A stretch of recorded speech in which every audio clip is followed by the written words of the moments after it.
when we look at male female, what we really are looking at is the Tai Chi symbol. We have to keep in mind is there is a dot of yin and a dot of yang within the circle of yin, the circle of yang. Mhm. So each of these halves of the Tai Chi symbol, one half yin, one half yang, each of these halves contain a dot of the opposite polarity within their center. So what this means is that within every expression of masculinity, we're going to find feminine features, feminine qualities that are present. And within every expression of masculinity, we'll find feminine features that are present. Mm. So we'll find the opposite polarity present in every expression. Mm.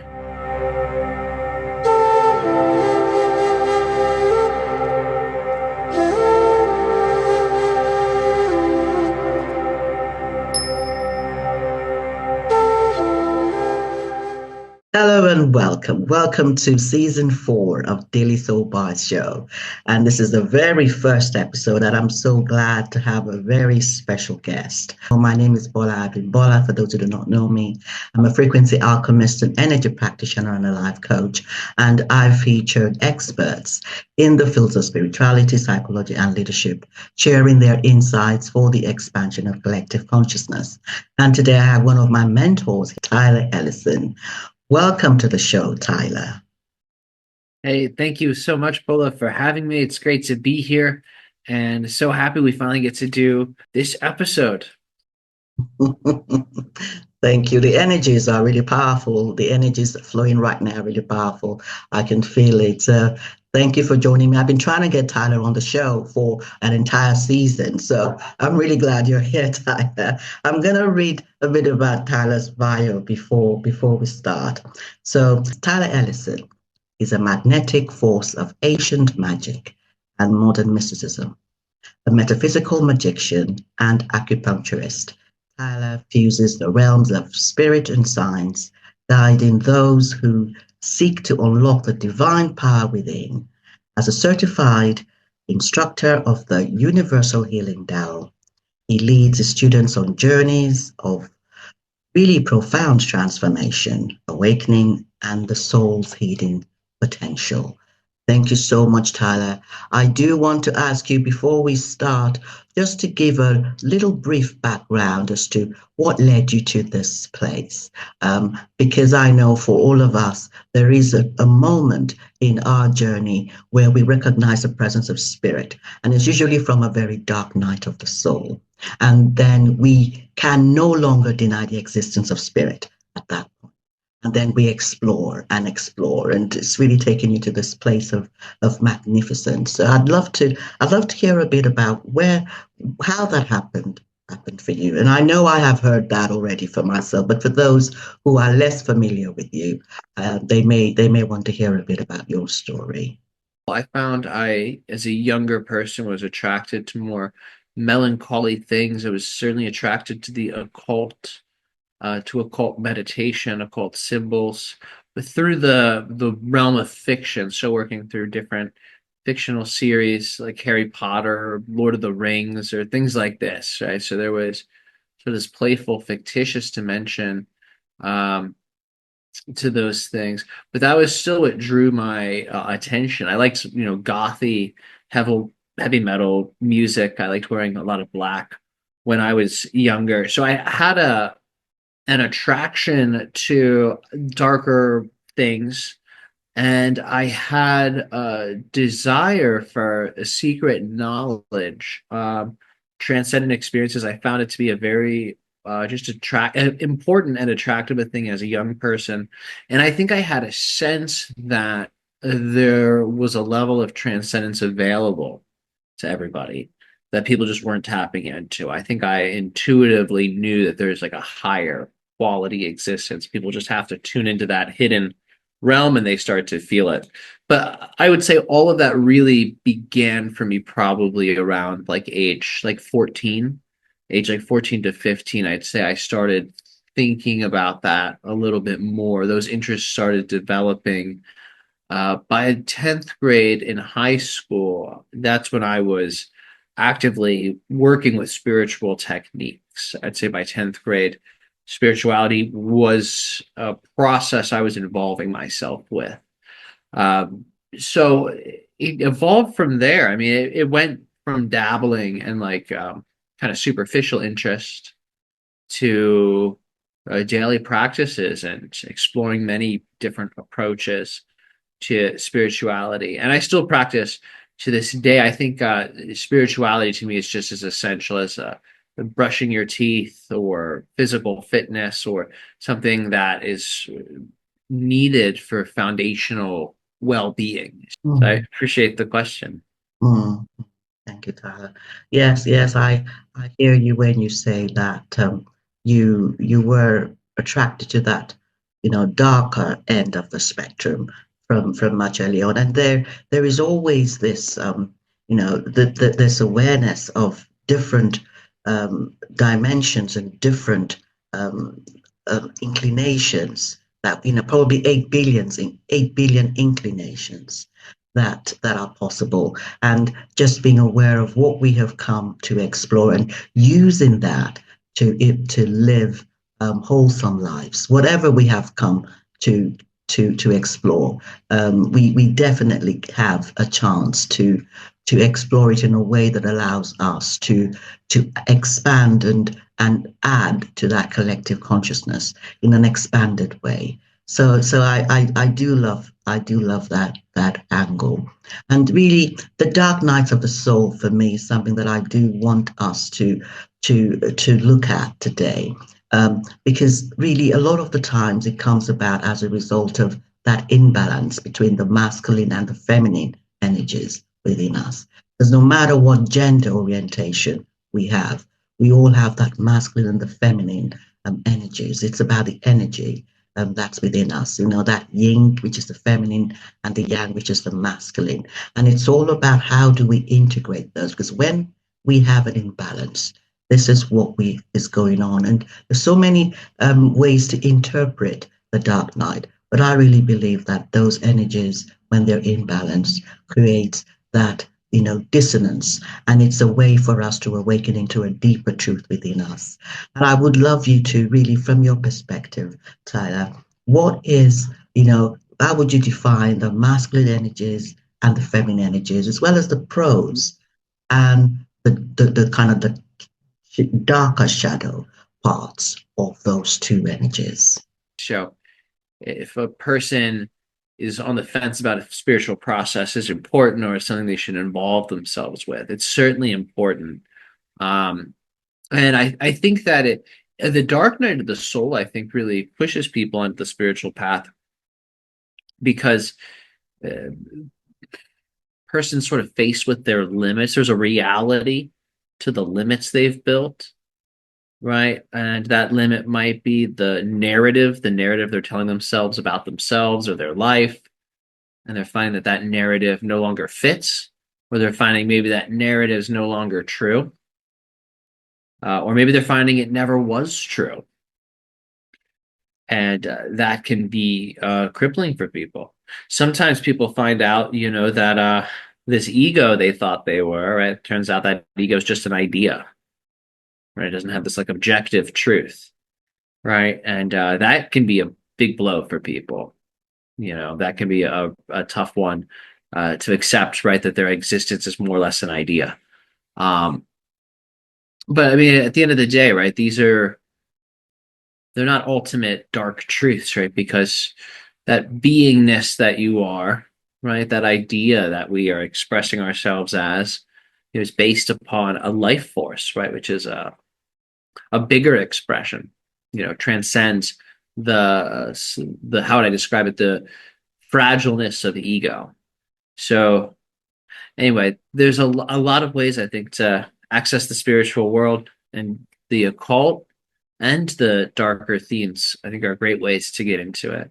Both of those energies have so many forms of expression and function. And I think because we talk about, male and female, masculine and feminine as biological sex, when we use those words in other areas, sometimes that sense of meaning can cross over into these other areas. So, what I'm about to say really relates to what we would call principles of yin and yang, but it can relate to masculine, feminine, male, female. And from that, we get that sense of light and dark, ultimately, in nature and in psychology. Now, feminine energy tends to be more like water. It wants to express, it wants to flow, and it will continue to flow. And masculine energy is said to be like the container, the form that can hold that and can guide that flow. So feminine's about the flow, the masculine power is about the limit, the function, the measurement that guides that flow. So that approach I just said right there, that perspective, there's a many mystical schools that think of the complete opposite as how the universe is built. The feminine's the one who builds the form, the circuitry, if you will, the wiring, and the masculine is the electricity that moves through that circuitry. So both male and female are given different roles by different spiritual schools. It really depends on, I think, who's viewing the divine at that level that determines how the divine functions at the highest of levels. So when we look at male female, what we really are looking at is the Tai Chi symbol. We have to keep in mind is there is a dot of yin and a dot of yang within the circle of yin, the circle of yang. Mhm. So each of these halves of the Tai Chi symbol, one half yin, one half yang, each of these halves contain a dot of the opposite polarity within their center. So what this means is that within every expression of masculinity, we're going to find feminine features, feminine qualities that are present. And within every expression of masculinity, we'll find feminine features that are present. Mm, So we'll find the opposite polarity present in every expression. mm, So if the inner and outer self are in conflict, that is where we'll really see a lot of that male, female, masculine, feminine, light, dark dysfunction. For example, for a man, think of them as the circle of light with the dot of yin in the center. For a man, for a masculine being, the inner self would be more yin, would be more correspondent to the feminine being. So outer self male, inner being more female. If those two beings are not harmonious with each other, they will have eventually a type of chaos or tension in the relationship between inner and outer self. And that can create a dark night of the soul. That can also affect outer relationships. That person's relationship with other beings can be impacted by that discrepancy between inner and outer self. So a person can have that male female imbalance with their own yin yang. So for a being that's more feminine, like their body's female, the inner being would be more masculine in terms of polarity, the dot of yang within the yin. So there could also be issues there and how that person relates to their inner being. So it's very true. The male female dynamic and the health between the male and female energies within is super important. And when we do have those dark night of the soul moments, it really is like a check engine light. It's not a bad thing. It's your body and your aura's way of letting your mind know that there is some kind of integration that's happening. There's certain truths, there's certain dimensions of the self that need to be integrated and accepted, and ultimately something new, a new experience and expression of self is being born through that moment. So when you have those feelings of intensity, when things are feeling chaotic, it's really a growth point. And it's better to be even more calm, relaxed, and quiet during those times so you can readily respond to whatever comes up. mm. Thank you, Tyler. I do love those descriptions of the masculine and feminine energy, and I do, because you see, I think this is really important for, particularly for women like me who really are raised as women, but with a conditioning to survive with force, survive with aggression. And it's all seems about power, and um, there's less of the intuition, there's less of the flow, and it's all about control. And there's less of that alignment or synchronicity. And I would love your perspective on how, what strategies or what understandings are helpful when when you have that conditioning of power and control, and you look at how you can make an impact in the reality, in your experience as a woman, but it's almost as if you were asked to be perceived as a man. And there are certain, I mean, the genders are, and this is not about setting aside all, the kind of different genders that, that exist, or the bi gender or the no gender. It's really more about how society, general society, tends to perceive some of these characteristics. And I would love to hear your perspective, Tyler, on some of the strategies or some of the experiences that can help to really transmute from that place of control. And this may also apply to men who are, who really do not feel that they are being supported, or they are being conditioned in a way that really pertains to how they truly feel within them. And so this is something that I thought would be useful for you to share about what are the kind of strategies or understandings that will really help to create that better balance between what you perceive to be your gender and what or your dominant feminine energy, and what the society that many of us, regardless of timelines that I am jumping into in this, most of the time at the moment, it's really about, the power is in the control, the power is in the manipulation, and how we can come to embrace that powerful feminine intuition, the powerful feminine synchronicities and alignment um, to source. Both energies aligned to source. But I'm particularly interested in how those who have been conditioned in that survival is power, survival is control, how we can come to align more to that softer but nevertheless powerful feminine energies. So no matter who we are, we have certain conditions that have been placed upon us.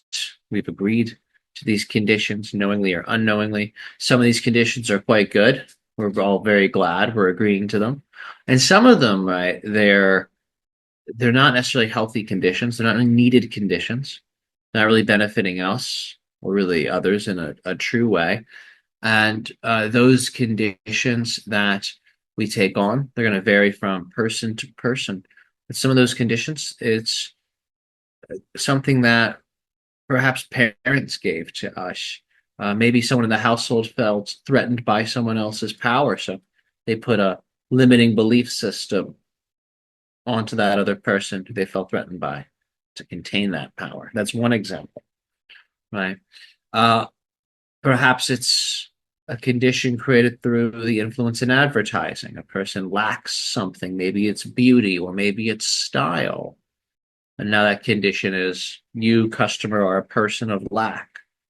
Therefore, you need this product we have. The conditions that men and women go through, they have some things in common and some things that differ. Some of the things that men go through in terms of the conditioning they have to accept is you're a man, you have to be like a statue. You can't be empathic. You can't feel anyone. You can't feel anything. You'd be disconnected from what's happening. Exist sort of as a neutral observer, the third person, just be this statue unaffected by the world. Right. And that's a common, you could say, conditioning put onto men to be like that. Right. Common conditioning put on women is to be submissive or to be deferential, to essentially refer to others, to give glory or success to others, to be more communal instead of being more representative of oneself, one's own needs. And with that, these are two, general conditions we can see with both of the sexes, men and women. And both the sexes also have their own forms of power, and I think that's very important to look at, right? One hidden form of power that men possess. Men tend to be very good at generating patterns of energy that they manifest as ideas that ultimately can turn into things. So think of the manifestational process. We take an idea, we hold that idea, and eventually we densify it into form. And over time, it becomes a thing that others can experience.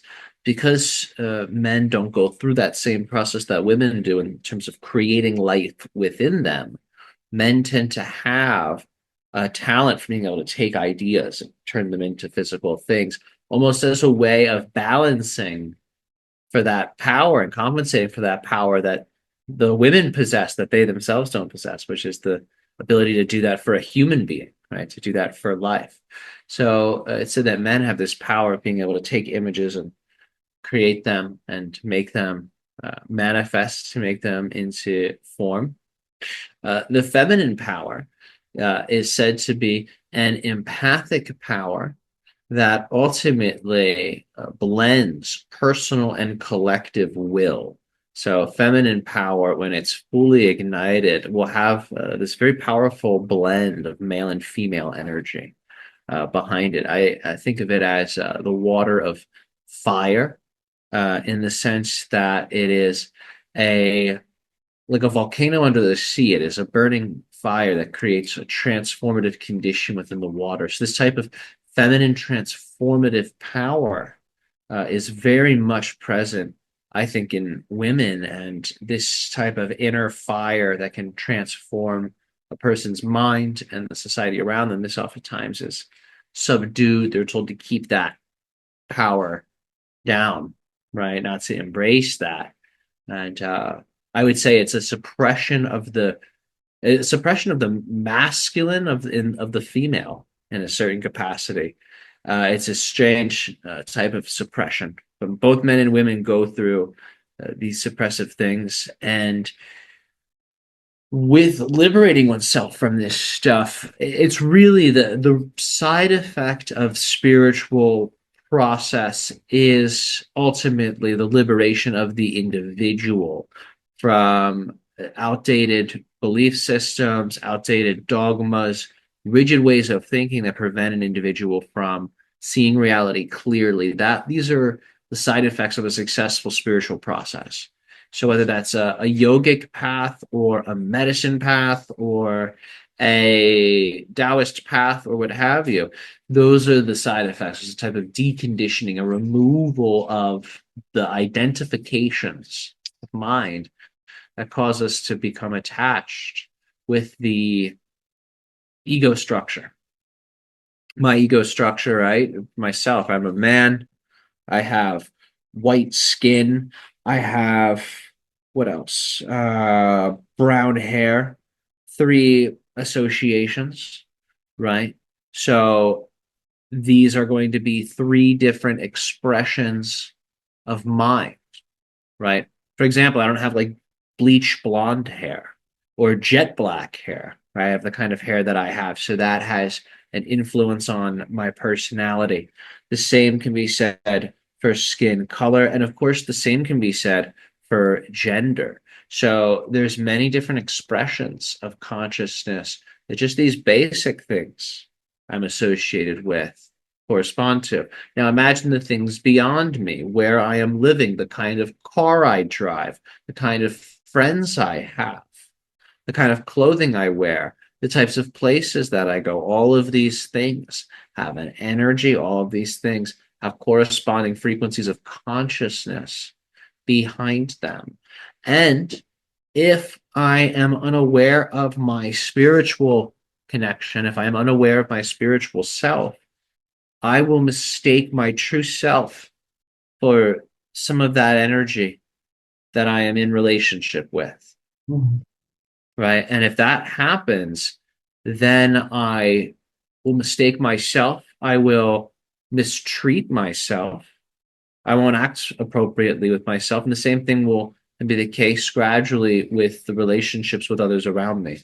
So we have to be able to suspend our attachment to the outer reality in order to actually return to the original connection with ourselves.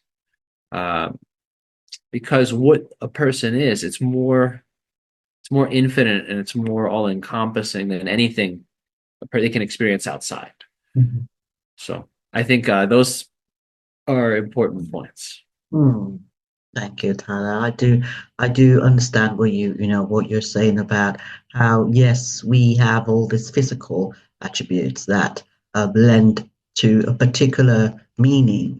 For instance, being a woman has a meaning, being an African has a meaning, being a parent has a meaning, and there is always that understanding of what is my truth. And there is that spiritual self, that is that neutral infinite being, that I would love you to just give us a little bit of an intro into how you support your students to come to that place of truly integrating all those conditions, all those properties, all those characteristics, and detaching from them in a way that allows them to really know their true self, that infinite wisdom, which doesn't necessarily carry feminine or masculine energies. It's really about that wholeness of being, that oneness, that infinite consciousness.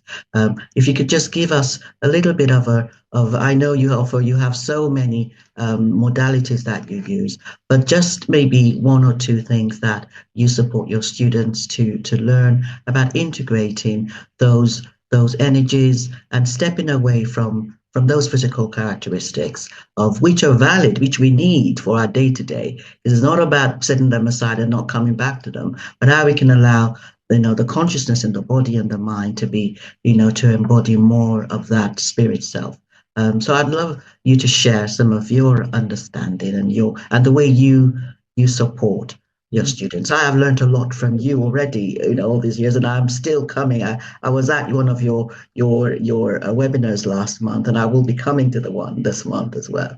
So I do appreciate your teachings, and I know that a lot of people will find this really helpful. Those strategies that you teach. Yeah, well, thank you so much. And I'm glad you're going to be there. It's always good to share and to create with you. And with these techniques for supporting people in the realization of the energy identity and the spiritual identity, some of the most important stuff is the inner alchemy practices. These are Taoist energy body meditation practices that involve the energizing of the etheric level of the physical body. And through strengthening our connection to the five major organs, we strengthen the connection to the five major elements. These elements express as the myriad of systems that keep our body healthy and vital. So as we activate these energetic levels to the physical body, we begin to form a relationship with the energy dimension. So we then are able to create with greater success, with greater completeness on that energy dimension. The energy dimension informs physical dimension specifically. So through the alchemy practices, through the body connection, the five organs, we connect to the five elements. That helps us access the energy world. And then from there, we create on the astral plane. Changes we make on the astral plane influence higher dimensions, such as the mental plane, spirit plane.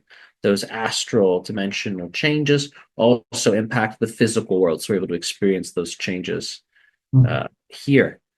Um, it's sort of a big question, but the real answers are revealed through practice. I think that actually performing these meditations, specifically the Kan and Lee meditations, are very helpful for people that are looking to go beyond the physical. Because if all we know is physical reality and physical stimuli, then all we are going to be able to experience are higher or lower projections of physical reality. But if we begin to spend time meditating and immersing ourselves into the energy world, we begin connecting with those realms. Our spiritual and energy senses start to awaken.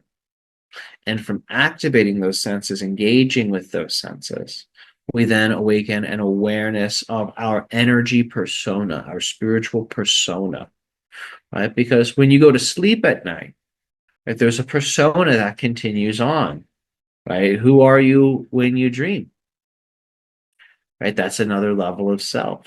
So when we are training an esoteric skill, we're energizing that self. And that is a self that we spend our time expressing as when we're asleep and when we are in deep states of magic or meditation. Thank you, Tyler. I totally agree. There is a deeper understanding of that astral self as we become much more conversant with those spiritual practices in whatever modality. Because you offer such a range, and I would encourage those who do want to become much more familiar with that astral self and how that self really begins to allow a manifestation of different experiences for those versions of us in the day to day, how we can begin to experience better outcomes. That's really something that I know you do very well. And I'd like to kind of switch gear a little bit and talk about something that's a little bit much more metaphysical, and that's about timelines. Mhm. We do have a lot of different ways of explaining how reality works. And I know that I have aligned more to an understanding that we have different timelines running parallel to each other, and there is no linear time or linear sequence of events. It's kind of, there's a flow, but the flow of consciousness is going across different timelines, and each timeline has a different version of a person. And I would love you to really explain this in a way that I know a lot of people may benefit from, in a way that really allows us to understand that there is a future self in a timeline, whatever we want. In terms of our law of attraction, for instance, there is a future self that is already living that version of us. And how do we come to allow that future version of us to be the selves that we are living life as consciously. This is about conscious because we're jumping timelines, I believe, anyway. It's about doing it consciously to really align to our true desires. If you could just explain what that timeline, parallel psychology is about, because this is the work that I do as well, working with quantum Reiki, supporting my clients with Reiki energy healing, jumping through timelines, letting go of the trauma imprints in order for us to live the lives we want. And I love your perspective of that, Tyler. Mhm. Yeah, the idea is that we are in an infinite multiverse. So this means there's infinite versions of everything. Every person that you can imagine, there's infinite versions of their life. All of them are, almost exactly the same. Maybe they differ by like 0.0000001%, right? And like some of those differences are very big. Some of the differences maybe are very small. Uh, the idea is that there are infinite realities. And this reality that we find ourselves in, that we call the present moment, uh, is a reality from the physical perspective that seems to be moving linearly. But this sense of linear time, this sense of beginnings and endings, this is seen as a perspective that really exists only in a third and to a certain degree fourth dimensional perspective. So there are many realities where time is simultaneous, time works very differently. Past and future, they continue to exist. They exist right now, even though we can't see them, they exist in their own reality. Just like this frequency of space and time exists right here, right now, in its own reality. So the future, past, and present all exist right here and right now. And human consciousness is very amazing because with the power of imagination and visualization, we can tune in just about any conceivable reality that would be relevant for us to conceptualize. For example, you could probably close your eyes and think about Japanese samurai culture. You start to get really, really, really into that. And your visualization, it can get really powerful. And you might find that as you visualize, there are certain spiritual principles or psychological strengths or maybe even lifestyle focuses that you can conjure an awareness of in that visualization. Maybe you start to take those on, right? And then you bring it into your mind, you bring it into your life. Now, your life carries that influence from an ancient past that might be completely different than yours. That's one example. Maybe you conceptualize you at a job interview and you're trying to get a new job and you see yourself being really, really successful. You see the clothes you're wearing being awesome, looking the way you need them to look, ironed all nice and stuff. You're seeing that you're confident, you're looking the employer in the eye, so on and so forth. Right? You start to pull that energy into your present, make it very, very vivid, very really start bringing that in. And now that future reality starts to impact your now. So from the present moment, we can interact with the ancient past or the personal past from when you were young. You can access the future of what you're going to do next week, or you can access the future of what it's like when we've achieved peace on Earth. And all of that energy can be downloaded into your present moment. You can channel that in so many ways. So human consciousness is really interesting in that it can be shifted through imagination and visualization exercises in a manner that allows for us to mirror the energies of the personal or individual past collective or future collective. So you can get into these mirroring experiences, and that ultimately can inform your present in a lot of ways. And really good psychics can do that in really, really clear ways. And it's like they can read the Akashic record. They're able to know things that no one else could know. So those powers do exist. That ability is very real.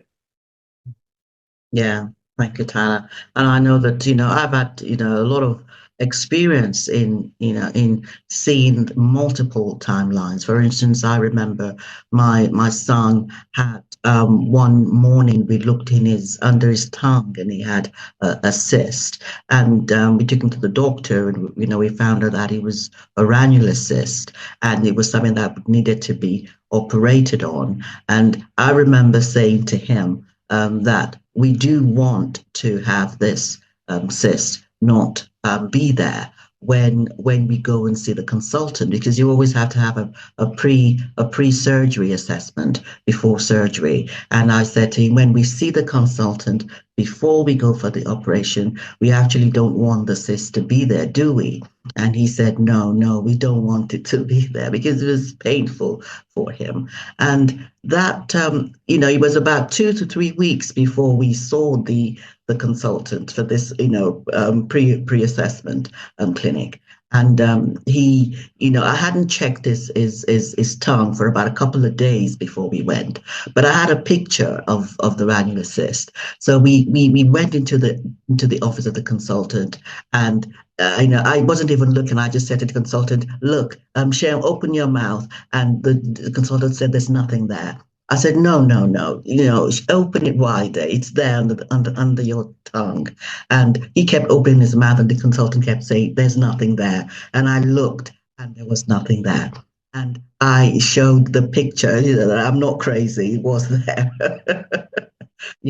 And that was really powerful. And I've had lots of experiences like that, where things that were in my timeline were no longer there. And there's also, we all know about, or those who don't, about the Mandela effect, where there is a collective awareness of something. For instance, that particular term comes from Nelson Mandela being known collectively to have died of some years before he was now released from prison. He was meant to have died in prison, but there was another version of reality where he was actually now alive, and he was now being made president. And there are also lots of different collective, well-known examples of different terminologies and cultural norms that were known, or products that were being sold that were called certain names in a particular timeline. But then there's another timeline where they're now called something else, and nobody in that timeline remembers the actual version that from bringing in your own past. And I think the value of all of this is, how do we use this in our day to day now? How do we really come to, when we understand that there are different timelines, something is happening here that I do not like. If it's something I like, that's all well and good. But if something that I'm not comfortable aligning to, how do I use this understanding of timelines to really come to live in a different way, to have better outcomes in my day to day? Because at the end of the day, that's what we all want. We all want better outcomes. Yes, we can come to transmute some of these, traumatic or triggers that come up, and that is how we grow. We expand from this transmutations. But how do we come to use this understanding of timelines and to really illustrate this? I know that there is supposedly, and I really believe in the fact that there are going to be particular alien beings coming to Earth to actually live amongst us. And there are timelines where they already exist. There are timelines that are in the future, also running parallel to this. How do those timelines look like from your understanding, from what your guides have said to you, or from what Ryokah has said to you? What is your understanding of the characteristics of the systems of Yeah. those timelines where we have humans and aliens living in a healthy, progressive way? And if there are cons or downsides, how do we resolve those? There's the first part to your question I want to answer before I get into that, and that is what to do with these like big mandala effects. Finding out about, like, the fruit of the loom is like not actually, doesn't have the cornucopia or whatever. Or what's another example, a popular one? The way Berenstein Bears or Berenstein Bears is spelled, Yeah, right? What's yeah, the purpose of all that, right? When you find out those things, whether they're true or false, right? The finding out of those things reveals something, and that is these iconic collective things that we just agree upon, that we think are just the way things are, that are unchanging. They can actually change, right? That can be shifted. That information, that fixed, agreed upon symbol that involves like the past agreements as well, all that just like that can be shifted, can be transformed. So I think that's the healthy way to relate to this stuff. I think that it's also very easy to go down the rabbit hole with all of it, and to like be like trying to find all the Mandela effects and all the instances where it's happened. I think that's fine. Like, if you want to be investigative and do that, I think that's okay. I think the more practical approach to me is how to create your own shifts, how to make impacts and changes in your own life, in your own timeline, that are preferential and that are unique to you and your will, your decision making, your authority. What are the techniques and practices that grant that power. That's the focus I encourage people to develop, because I think that's what the Mandela effect alludes to or points to. In terms of timelines with contacts and what all that looks like, I think there's a lot of mystery in terms of what that looks like. But I think there's some stuff we can agree upon and come to expect. And that is that humanity would use its genius in a healthy way to give rise to the best of the best. I think we will have so much extra creativity and energy and power at our fingertips. I don't know if we're going to know what to do with it, because the technologies and the decisions, the changes needed to provide resources to everyone, to provide a livable environment to everyone, all of that, that's something we can obtain. That's something we can create, that infrastructure. We can do that in a really accelerated way with the help of ETs. Once that is done, we are going to have so much energy and power left over for pursuits and creations that I don't even think we've really begun to consider. But a part of this will be the meeting of all needs for all humans that's built into this. Another part of this is about just about any question a human could possibly ask. Not only can the answer be revealed to them, but they may be able to experience that, the meaning of that answer physically through technology or ET capabilities or something like this. There's going to be a lot of things in store. It will change everything about how we give and receive energy, how we give and receive money, how we exchange value. I mean, all these things will change with this stuff.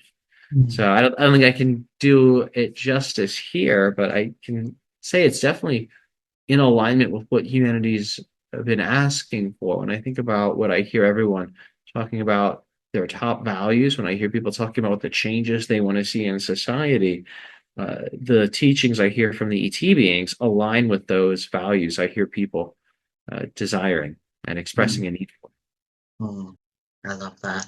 And I look forward to Ryokah talking a lot more about this because I know I've heard Ryokah talk. Ryokah is one of the beings that Tyler channels. Tyler channels quite a number of beings, and Ryokah is one of my favorites from the Sassani community. And I look forward to Ryokah talking a lot more about those timelines that have a very healthy relationship between the humans and the aliens living together in a harmonious, abundant way.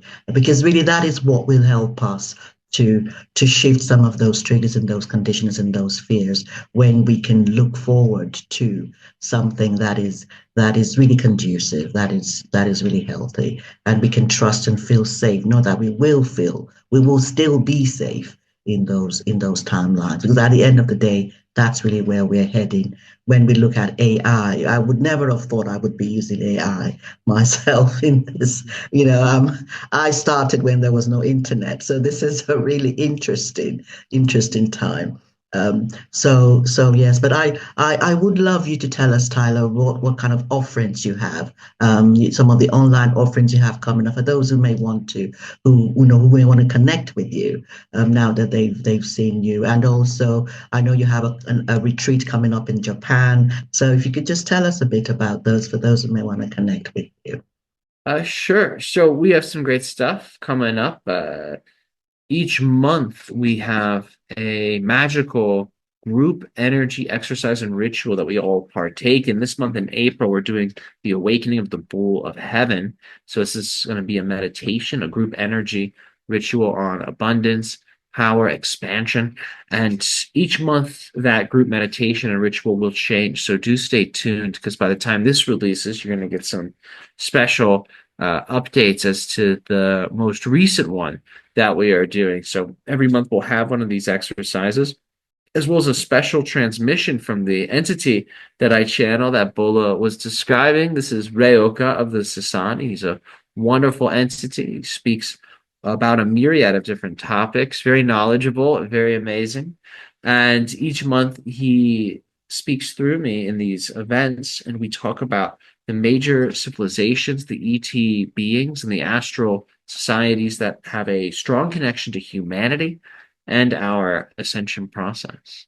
And in just a few months, we are going to be doing a in-person ET contact retreat in Japan, myself and channeler Rob Gauthier, where Aradif, Treb, and my entity Ryokah will be channeled forth, and we are going to be working with these entities to actually bring UFOs into a visible experience with people. So we're really looking forward to that. This will be my third time in Japan, and I'm very much excited for it. Every time I go, it is a wonderful experience.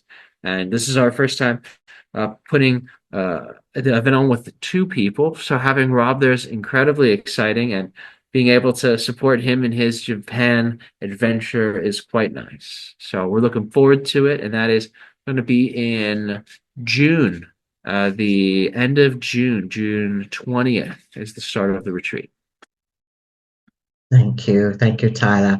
Well, that is a You're good opportunity because Rob Gauthier, I know of as well, is one of the leaders in this field. And I've gone through a lot of his training as well and listened to him quite a bit. So, and I know that you have had collaborations with him, Tyler, and I've joined you both and on a number of occasions. So this June retreat in Japan is one that is not to be missed. And I do want to thank you again for joining me today, Tyler. Thank you so much. Of course, you got it, Bula. Thank you for having me. It's great to be here, and it's great to reconnect with you in this way. Oh, and before we go, Tyler, I know that there's a Patreon community, the Patreon community that, you have members that can join you on that. You have lots of different tiers. Could you give us the website link? Patreon, it's the Galactic Guide 111, and for my website, it's thegalacticguide.com. Thank you so much, Tyler. And I do want to thank all those who have joined us today and to encourage you to join Tyler's online offerings and the retreat that is coming up if you can. This is all about us understanding ourselves even more and understanding that merge between science and spirituality. It's not about one or the other. It's really about one and the other. And this is really how we can come to not allow ourselves to sideline or miss out on what is going to be of benefit to us. Every single thing around us can be used to our benefit. And I also want to encourage you to grab your copy of my book, Daily Soul Bytes, which is now available anywhere books get sold online, talking about aligning to different perspectives of self within for us to really become much more aware of the immensity of perspectives. And it's about how do we really align to that. Once we know what the two perspectives are, whether it's positive or negative, or higher or lower, it's not about right or wrong, but understanding what the perspective is and what will bring us to that place of neutrality, which is where infinite wisdom really lies. And we can use all the three, but what do we really want? It's about coming to understand what we really want and living the lives that we truly desire. So I thank you again for joining me today, and welcome again to season 4. And I look forward to seeing you next week on the next episode of the Daily Soul Bard Show. Thank you and bye-bye.